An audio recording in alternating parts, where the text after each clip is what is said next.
चलिए आज का टॉपिक शुरू करते हैं। एस्केरिस की लाइफ साइकिल। देखिए, एस्केरिस एक पैरासाइट है, ह्यूमंस में पाया जाता है।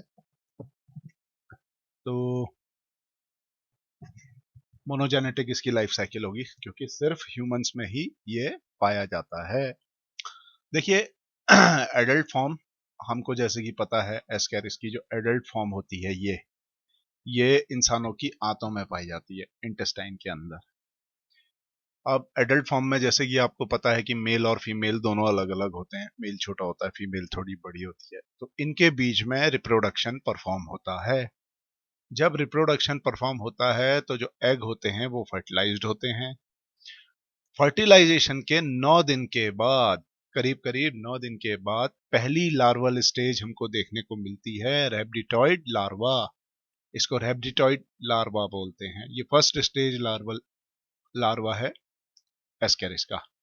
इसके ठीक अगले दिन, नेक्स्ट डे, एक दिन का समय करीब करीब लगता है, यानी कि फर्टिलाइजेशन से 10th डे पे ये सेकंड स्टेज लार्वा में कन्वर्ट हो जाता है, जिसको जुवेनाइल स्टेज भी बोलते हैं। जुवेनाइल स्टेज की खास बात ये होती है कि ये एग के अंदर ही होता है, अभी एग के बाहर नहीं आया है। अब ये एग जो प्रेजेंट होते हैं ये सारे के सारे इंटेस्टाइन में ही प्रेजेंट होते हैं। जब ह्यूमंस फीकल डिस्चार्ज करते हैं तो उस फीकल मैटर के साथ ये ह्यूमन की बॉडी के बाहर निकल के आ जाते हैं।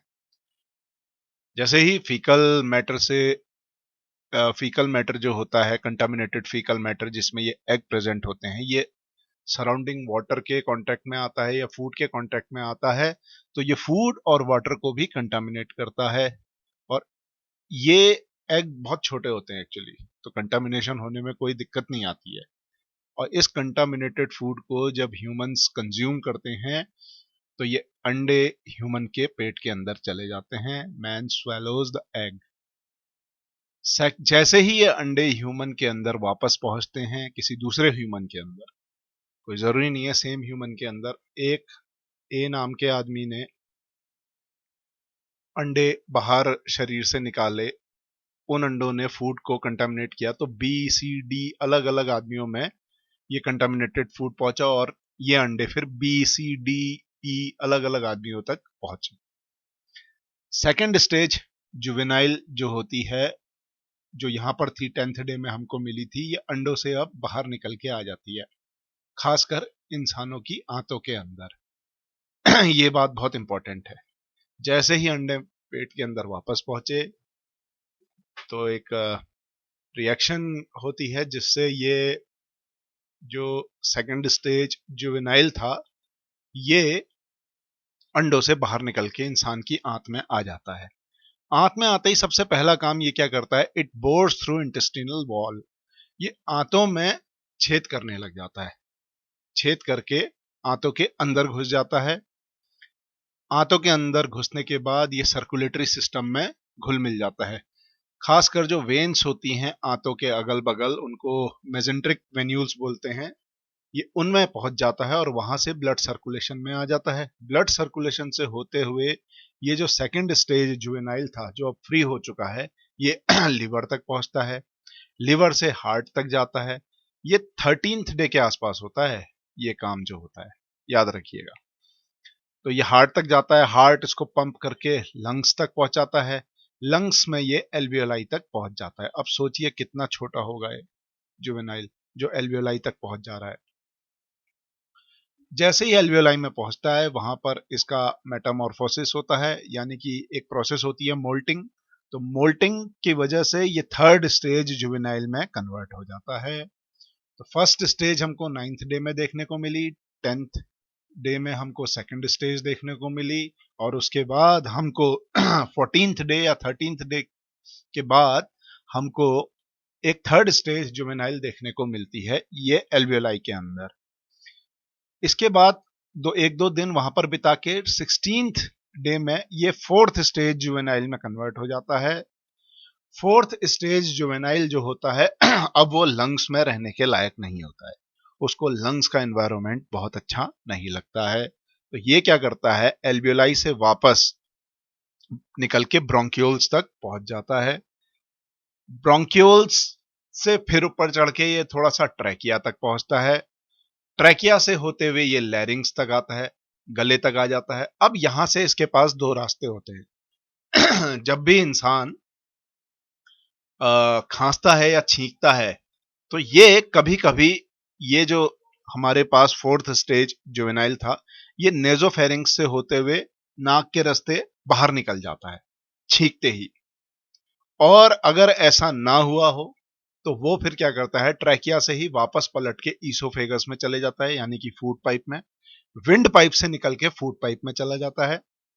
ईसोफेगस में, ईसोफेगस से फिर हम इसको स्वेलो कर लेते हैं, पेट के अंदर डाल लेते हैं। वो जो बी इंसान था ये वापस उसको पेट के अंदर डाल देगा और ये वापस फोर्थ स्टेज का जो लार्वा था ये इंटेस्टाइन में पहुंच जाएगा। ये जब दोबारा इंटेस्टाइन में पहुंचता है तब तक इसको 25 डेज हो चुके होते हैं। इसीलिए एस्केरिस की लाइफ साइकिल को हम 25 डेज की लाइफ साइकिल बोलते हैं।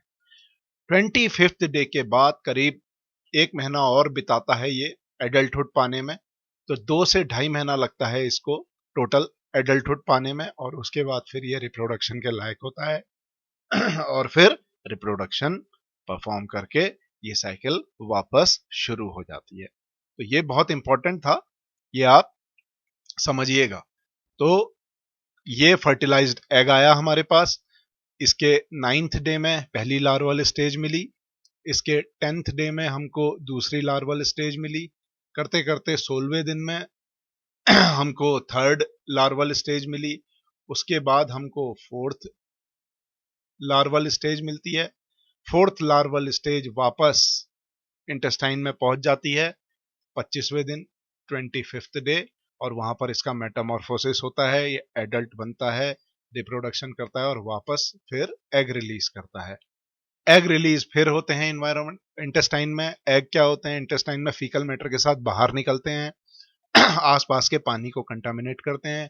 पानी के कंटामिनेशन से ये एग जो होता है लार्वल स्टेज में तब तक बदल चुका होता है, और ये सेकंड स्टेज का लार्वा इंसानों के अंदर पहुंच जाता है, जहां पर ये लिवर से होते हुए, लंग्स से होते हुए वापस फेफड़ों में घुसता है, लंग्स में घुसता है, वहां थोड़े दिन रहता है, थर्ड से फोर्थ स्टेज में कन्वर्ट होता है, और फोर्थ स्टेज में कन्वर्ट होने के बाद ये लंग्स से मूव करके इंटेस्टाइन में आ जाता है। तो ये बहुत इंपॉर्टेंट टॉपिक था, इससे आपका एक क्वेश्चन जरूर आएगा, खासकर लार्वल स्टेज का नाम जो कि रैबिडिटॉइड लार्वा था।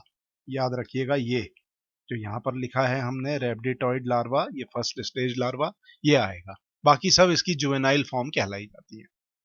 तो ये हमारा एस्केरिस का टॉपिक था, इसको आप अच्छे से पढ़ लीजिएगा। Thank you.